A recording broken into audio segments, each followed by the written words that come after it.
Hello everyone, welcome है आप सभी का आपके अपने चैनल एपी टीचिंग क्लासेस पर। मैं अरुणा चौधरी आप सभी का स्वागत करती हूं। आज हम यहां पर डिस्कस करेंगे सीडीपी का इम्पोर्टेंट टॉपिक विशिष्ट चाइल्ड, जिसे हम स्पेशल चाइल्ड भी बोलते हैं।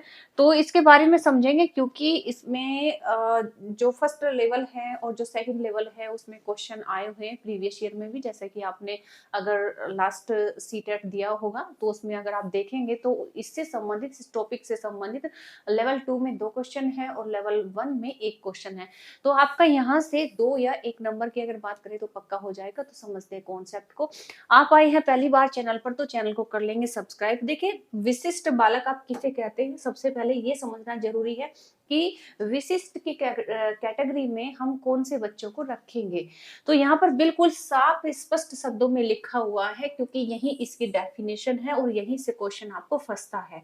अगर बात करें कि जो एक विशिष्ट बच्चा होता है, एक विशिष्ट बालक वह है जो फिजिकली यानी कि शारीरिक, बौद्धिक और संवेगात्मक एवं सामाजिक रूप से जो सामान्य बुद्धि वाले बच्चे होते हैं उनसे थोड़े से हटकर होते हैं, या फिर कह सकते हैं कि विचलित होते हैं। ठीक है, इतने विचलित होते हैं या फिर इतने हटकर होते हैं कि जो नियमित कक्षाएं होती है, जो रेगुलर क्लासेस चलती है सामान्य बच्चों के साथ में, तो वो उनसे लाभान्वित नहीं हो सकते, तथा जिसे विद्यालय में विशेष देखरेख की आवश्यकता होती है।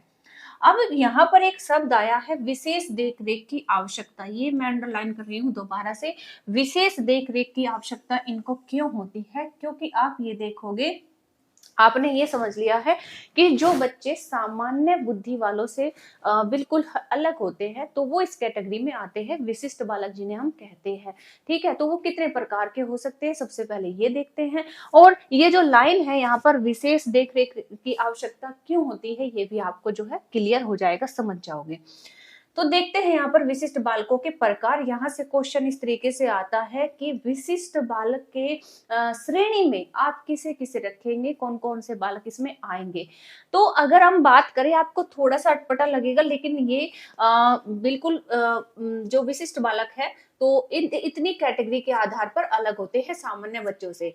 तो देखिए, शारीरिक रूप से वो बच्चा अलग हो सकता है, जो बच्चे मानसिक रूप से अलग है, या फिर शैक्षिक रूप से जो बच्चे अलग हैं, या फिर कहे कि सामाजिक रूप से जो बच्चे विशिष्ट है। तो इतनी कैटेगरी विशिष्टता के आधार पर यहाँ पर देखी जाएगी।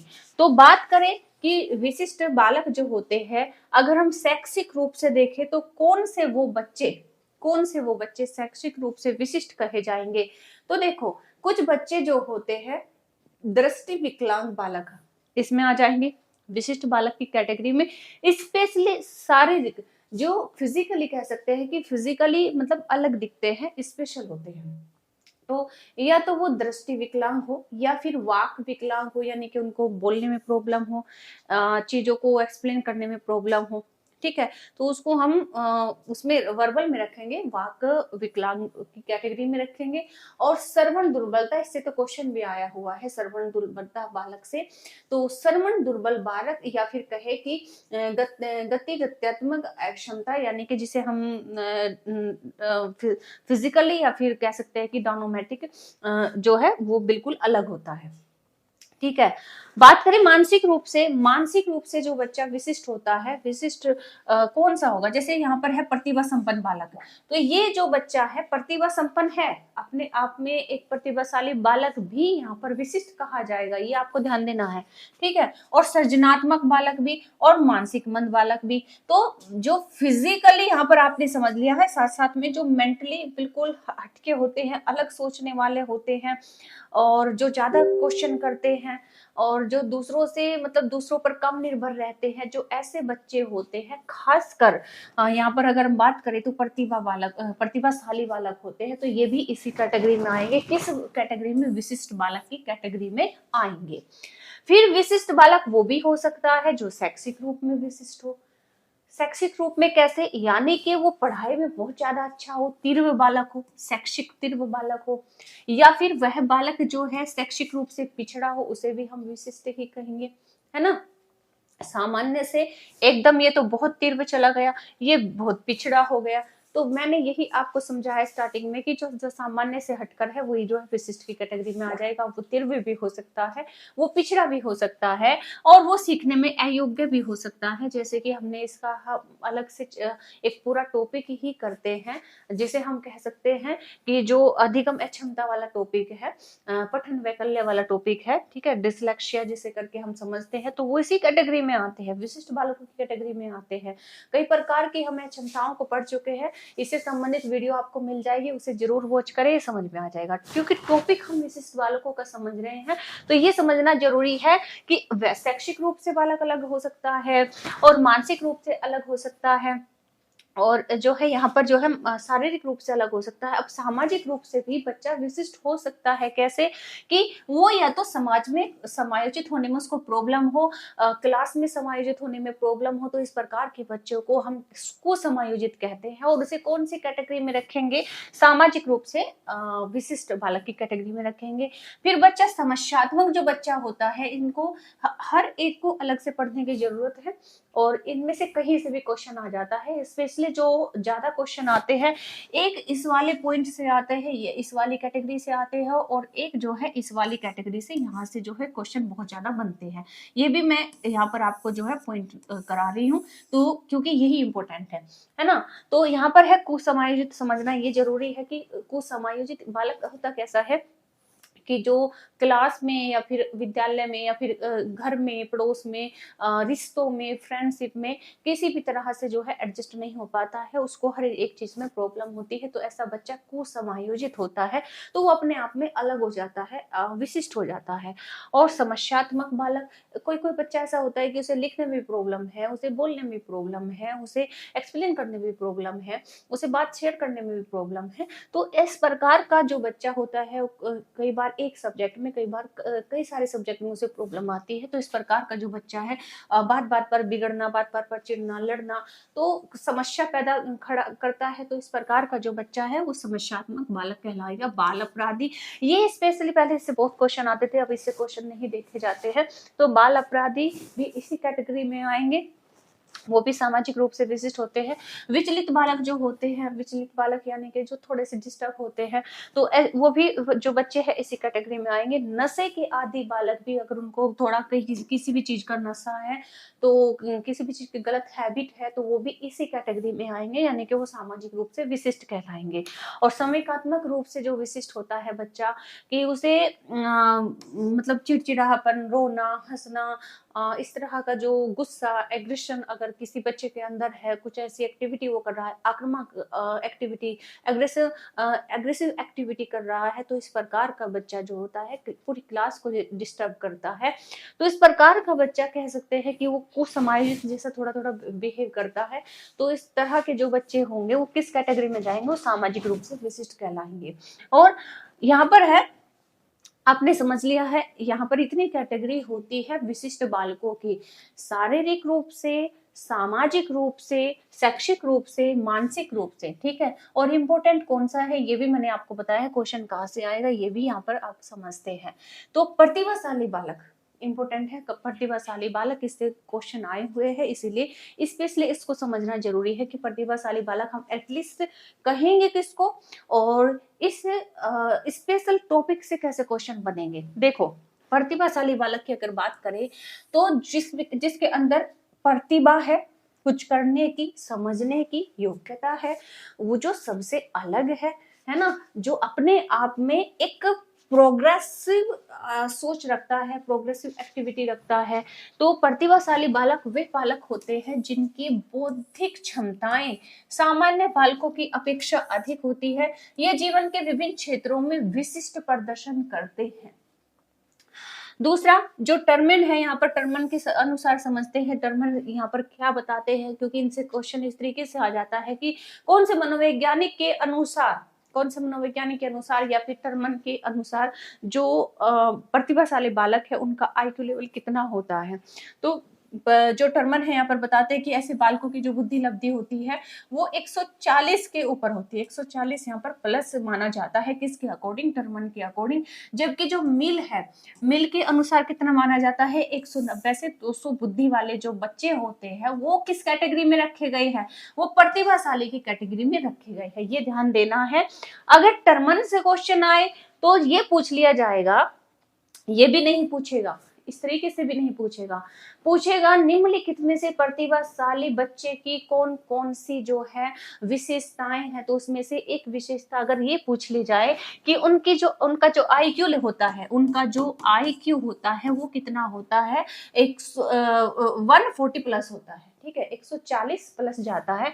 तो ये आपके अनुसार गलत है कि सही है, तो आपके अनुसार ये क्या होना चाहिए, बिल्कुल सही होना चाहिए। और मिल के अनुसार यहाँ पर इस तरीके से भी आ सकता है कि अगर ये ऑप्शन ना आए तो ये आ जाए, 190 से 200 भी मानी गई है तो ये भी सही हो जाएगा यहाँ पर, ठीक है ना।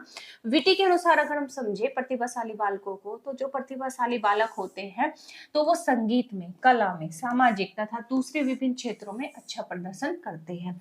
ये ज्यादा इंपॉर्टेंट नहीं है, ठीक है, लेकिन ये जो दो है यहाँ पर ज्यादा इंपॉर्टेंट है, ठीक, लेकिन फिर भी ऐड कर दिया गया है ताकि क्योंकि जो भी है डाटा वहां कहीं से भी जो है क्वेश्चन आ सकता है। चलिए आगे मूव करते हैं, समझते हैं प्रतिभाशाली बालकों के जो शिक्षण के प्रमुख उपागम हैं, यानी कि बात करें कि जो इनकी शिक्षा है वो किस प्रकार से जो है करानी चाहिए या फिर किस तरीके से उनको लाभान्वित किया जा सकता है। तो प्रतिभाशाली बालकों की शिक्षा एक आसान कार्य नहीं है, क्योंकि वह संख्या में कम होते हैं और समूह विजातीय होता है। कहने का मतलब ये है कि एक आधे ही बच्चा आपको क्लास में ऐसा मिलता है रेयर, जिसमें कह सकते हैं कि आपको कोई प्रतिभा नजर आती है, पढ़ने से संबंधित, खेलने से संबंधित, या फिर कोई भी ऐसे काम करने से संबंधित जिस पर आप भरोसा कर सकते हैं, विश्वास कर सकते हैं और उसको पूरी जिम्मेदारी दे सकते हैं। ये विश्वास कर सकते हैं कि ये बच्चा मेरा स्कूल टॉप करेगा या फिर जो है डिस्ट्रिक्ट टॉप करेगा, ये पूरा जो है बोर्ड टॉप करेगा। इस तरह के जो बच्चे होते हैं बहुत कम होते हैं संख्या में। और बात करें कि इनके लिए जो प्रतिभाशाली बालक होते हैं, इनके शिक्षण के जो 3 उपागम है, 3 उपागम का मतलब क्या है, इनके लिए जो हम कर सकते हैं, इससे क्वेश्चन आया हुआ है, ध्यान से आपको समझना है। इससे क्वेश्चन जब बनेगा तो आपको सोल्व भी करना है। पहला है त्वरण। ये क्वेश्चन यहाँ से जिस तरीके से पुटअप किया गया है वो पूरा एज इट इज यहाँ पर जो है चीजें रखी गई है, क्योंकि जो प्रतिभाशाली बालक है जब हम उनको अगली क्लास में प्रमोट करते हैं, अगली क्लास में प्रमोट करते हैं, यानी कि उनकी प्रतिभा को समझते हुए एक क्लास बंक करा देते हैं, छुटवा देते हैं, यानी कि कह सकते हैं कि उनकी प्रतिभा के अनुसार ये देखते हैं कि ये बच्चा 4th स्टैंडर्ड में है अगर, और ये 4th स्टैंडर्ड से 5th स्टैंडर्ड में अगर हम इसे रखते हैं तो, लेकिन इसका तो जो IQ लेवल है वो बहुत अच्छा है, ये तो अगर हम इसको 6 या 7th में भी रखेंगे तो इसको कवर कर लेगा। तो उसको कह सकते हैं कि ऐसा करने के लिए, ऐसा अगर हम कोई संभावना हमें उसके अंदर नजर आती है तो उसके लिए हमें जो है जब हम उसको अगली कक्षा में प्रमोट कराते हैं तो वो एक्टिविटी या फिर वो प्रावधान क्या कहलाएगा, तो वो अपने आप में क्या कहलाएगा, त्वरण कहलाएगा। इसमें प्रतिभाशाली बालकों को उनकी शारीरिक आयु की अपेक्षा मानसिक आयु के आधार पर प्रवेश दिया जाता है। ऐसे बालकों को विद्यालय में शीघ्र प्रवेश दे दिया जाता है। हाउसन के अनुसार अगर यहाँ पर हम समझे तो ऐसे बालक 8वीं कक्षा या उसके बाद अधिक अच्छी प्रगति दिखाते हैं, ठीक है, ये बात भी है, ठीक है। चलिए अब समृद्धिकरण है। समृद्धिकरण यानी कि उनको जो है आप जिस तरह का फैसिलिटीज देकर, जिस तरह की टेक्निक TLM का यूज करके आप पढ़ा रहे हैं सामान्य कक्षाओं में, तो उससे वो सेटिस्फाई नहीं होते हैं, तो उनको कुछ स्पेशल चाहिए। स्पेशल का मतलब यहाँ पर क्या है, स्पेशल का मतलब ये है ताकि जो उनकी क्षमताएं हैं, अंदर जो क्षमताएं हैं वो यूटिलाइज हो पाए, वो किसी ना किसी प्रोडक्टिविटी में कन्वर्ट हो पाए, यानी कि वो कुछ उनको ऐसा टास्क दो, कुछ ऐसा सिलेबस पढ़ाओ, कुछ ऐसा टॉपिक पढ़ाओ, कुछ भी इस तरीके से पढ़ाओ ताकि वो जो है प्रोडक्टिव काम करे, या फिर कह सकते हैं कि उनको कुछ नया सीखने को मिले। तो समृद्धिकरण का मतलब है कि समृद्धिकरण से तात्पर्य है नियमित कक्षाओं में दिए जाने वाले जो पाठ्यक्रम है ना, पाठ्यक्रम में शैक्षिक अनुभव अधिक देकर उसे समृद्ध बनाया जाना। प्रतिभाशाली बालकों के समुचित विकास के लिए पाठ्यक्रम इतना कठिन होना चाहिए कि उसे पढ़ना जो है रुचिकर लगे, चुनौतीपूर्ण लगे, उसको एक चैलेंज लगे, उसको इजी ना लगे। अगर इस तरह के बच्चों को कोई भी टास्क, कोई भी काम, कोई भी सिलेबस, कोई भी टॉपिक आप देते हो, उसको इजी लगता है, सरल लगता है, तो वो नीरस हो जाता है, वो उसको बोरियत फील होने लगती है, तो वो क्लास में इंटरेस्ट नहीं लेता है। क्यों? क्योंकि उसे काम ही वो पसंद आते हैं जो आसानी से ना हो, जो चुनौती पूर्ण हो। ठीक है, ये आपको ध्यान देखना है। फिर है यहाँ पर उनके लिए आप क्या प्रावधान कर सकते हैं? विशिष्ट कक्षाएं। विशिष्ट कक्षाएं क्यों?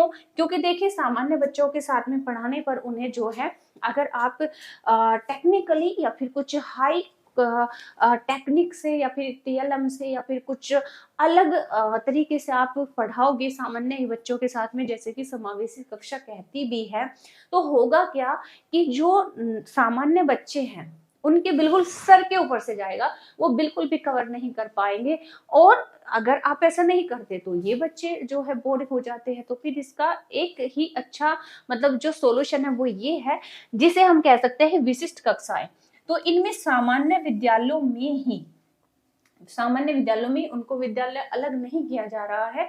जैसे विशेष कक्षा का जो प्रावधान था उसमें कह सकते हैं कि विद्यालय अलग कर दिए गए थे, लेकिन यहाँ पर विद्यालय अलग नहीं किया जा रहा है। समावेशी कक्षा कहती है बिल्डिंग एक ही रहेगी, तो बिल्डिंग एक ही रहेगी। हम समावेशी कक्षा को नहीं पढ़ रहे, समावेशी एजुकेशन को नहीं पढ़ रहे हैं, लेकिन जो पॉजिटिव है, जो मनोविज्ञान कहता है, उसी के अकॉर्डिंग हमें विशिष्ट बच्चों का भी ध्यान रखना है। क्यों? क्योंकि क्वेश्चन हर तरीके से पूछा जाता है। तो इनमें जो सामान्य विद्यालय होते हैं, सामान्य विद्यालयों में ही विशेष कक्षाएं आयोजित कर विशेष रूप से, है ना, स्पेशली नियोजित पाठ्यक्रमों को प्रस्तुत किया जाता है। विशिष्ट प्रतिभावान व्यक्तियों को बुलाकर उनके अनुभवों से छात्रों को लाभान्वित कराया जाता है। समझ के स्पेशली सेमिनार किए जाते हैं, स्पेशली हम किसी स्पेशलिस्ट को बुलाकर उस पर कुछ भी डिबेट करा सकते हैं, कोई टॉपिक दे सकते हैं। ठीक है, और या फिर कह सकते हैं कि कोई ऐसी एक्टिविटी करा सकते हैं जिसमें बच्चे जो है अलग अलग सिटी में जाकर जो है प्रोग्राम्स करते हैं। तो इस तरीके से इस तरह के बच्चों को आगे बढ़ाना चाहिए, उन्हें मौका देना चाहिए। अब बात करते हैं, समझ लेते हैं यहाँ पर जो है फर्स्ट क्वेश्चन क्या पूछ रहा है कि निम्नलिखित में से कौन सा समूह उन विशिष्टताओं का सही ढंग से उल्लेख करता है जो प्रतिभाशाली विद्यार्थियों और कक्षा में अन्य विद्यार्थियों के बीच आमतौर पर भिन्न है। यानी कि जो प्रतिभाशाली विद्यार्थी है वो अन्य बच्चों से किस प्रकार से भिन्न होते हैं, किस आधार पर भिन्न होते हैं। तो फर्स्ट यहाँ पर ऑप्शन है कि जो प्रतिभाशाली बच्चे होते हैं वो समझ की अग्रवर्ती गहनता उनमें होती है। बिल्कुल सही बात है, उनमें जो है समझ जो होती है बहुत अच्छी उसमें गहनता होती है। दूसरा ऑप्शन है कि सीखने की तेज गति उनमें होती है, जो स्पीड उनकी होती है सीखने की वो बहुत ज्यादा तेज होती है, तभी वो सामान्य बच्चों के साथ में बोर हो जाते हैं। तीसरा ऑप्शन है कि समझ के लिए दूसरों पर अधिक निर्भरता उनमें होती है। नहीं, ये इस साथ में नहीं जाएगा।